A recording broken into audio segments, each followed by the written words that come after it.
just been so blessed. Speaking of being blessed, my family is here tonight, so I have to watch the stories I tell. My wife just came back from a ladies' conference. She goes to those things at least once a year, sometimes more. And I called home one time when she came back, and her voice went up about 3 octaves. And men don't do that. It's a woman thing. You know, our voices go down. You've been out with a group of men from the church, or you've been out with some guys fishing or on a hunting trip. Somebody asks, how'd it go? You say, boy, I tell you what, we had a good time. Voice goes down. Not women, their voices go up. And she said, oh, honey, it was wonderful. And then when she told me what she told me, I realized I love you, but I don't understand you. Because this is what she told me.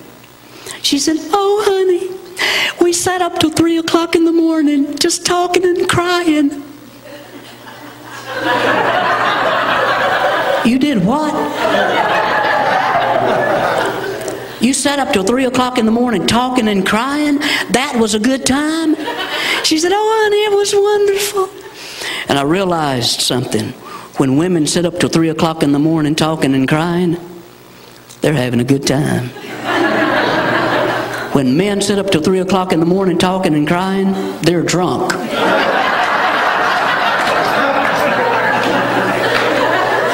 My wife loves these ladies' conferences. One thing I found out about ladies' conferences, there's not a man in the world that's a good husband when she gets back. She'll go blowing you kisses, telling you how wonderful you are. When she walks back in, she'll have a stack of videos, tapes, books. She'll say, honey, we need to talk. At that point, you'll know Joyce Meyer has just enlightened her. And you know, we're so different. Some like it cold, some like it hot, some freeze while others smother. Then by some cruel, fatal plot, they marry one another. I heard about a headstone, and it simply said this: here lies a woman who always was tired, for she lived in a house where help wasn't hired. Her last words on earth were, friends, I am going where washing ain't done, nor cooking, nor sewing. And everything there is exact to my wishes, no ironing clothes or washing of dishes. Don't mourn for me now, don't grieve for me never, for I'm going to do nothing forever and ever. I think that's every woman's house. Yeah. 3 men in Texas sitting around talking about their farms and their cattle, and one of them said, George, you've been married a long time, haven't you? And he said, yep, 50 years next month. I said, it's a long time. What you going to do for your wife on your anniversary? He said, well, I've been thinking about it. He said, on our 25th anniversary, I took her down to Albuquerque. For our 50th, I thought I might go down and pick her up.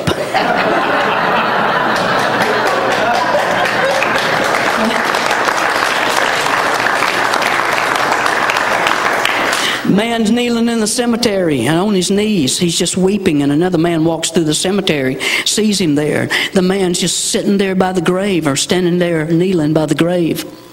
Why'd you have to die? Why'd you have to die? And the man felt so much compassion, he walked over and put his hands on the man's shoulder and asked, is this your wife? And he said, no, sir. Why'd you have to die? Why'd you have to die? Parents? No. Why'd you have to die? Why'd you have to die? Sir, is it one of your children? No. No.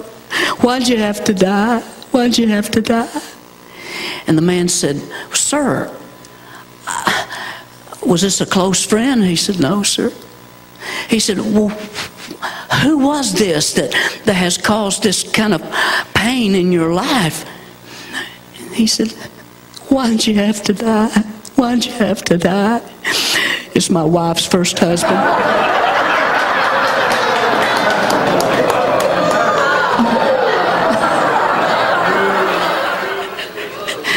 One thing I found out about women, though, through my wife, when a woman wants to look good,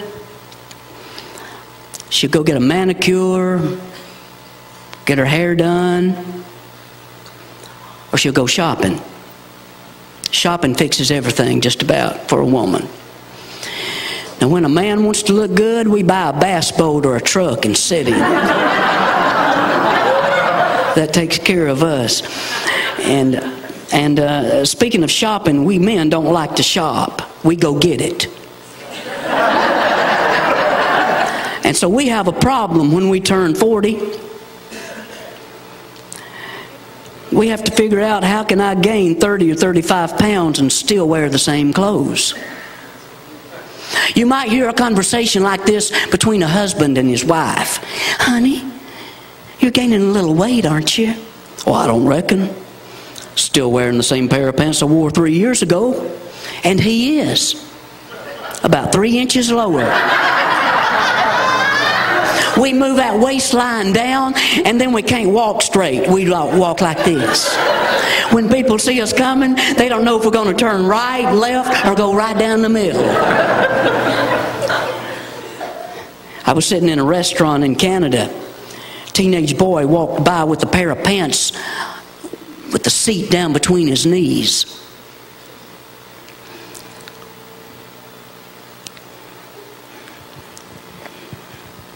When he saw me looking at him, he started strutting. I knew he was thinking, that guy thinks I look cool.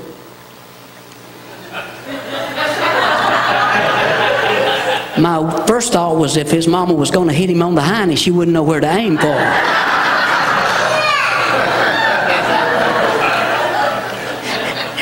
And my next thought was, he does not look cool. He looks like my grandpa. That's not a new fashion. It was started by men over 50 moving our waistlines down. So I just thought I'd share that with you. And you, ladies, you need to understand, my wife says it doesn't match, that doesn't go with this, that doesn't go with, if it's a pair of pants and a shirt, it matches.